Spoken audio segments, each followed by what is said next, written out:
माझ्या कवितेचं नाव आहे साखर शाळा. आता बारामती म्हटलं की हा सगळा ऊसाचा भाग आहे.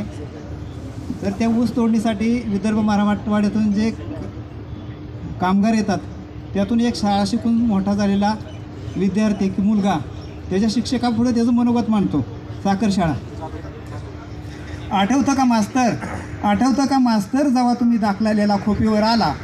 माय म्हणाली थोरला सुका आणि दाखला दुष्काळात जन्मला. कुणाच्याच भिंतीत शाळा होती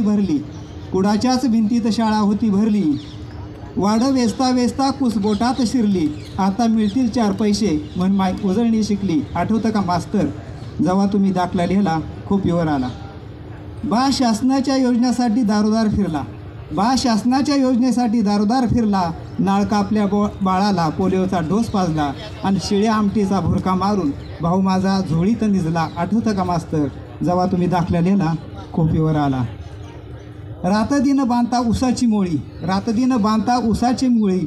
आयुष्याची झाली आमच्या होळी. शिमग्याचं ऋण फेडता दिन दिवाळी आली. आठवतं का मास्तर जेव्हा तुम्ही दाखला लिहिला खोपीवर आला. राशन आणि अनपाणी राहिलं गावाला. फडात उसाच्या भाकर आणि मिरचीचाच ठेचा. गोडभर पाण्यासाठी जीव कासाविसरा झाला. आणि बैलासंग बाप माझा पाटाचं पाणी प्याला. आठवतं का मास्तर जेव्हा तुम्ही दाखला लिहिला खोपीवर आला. चाक फडात रुतता नक्षी मातीत उठली. गाडी उराळी होताना कळ छातीत दाटली. हाडाच्या आसुडाला वादी आतड्याची लपेटली.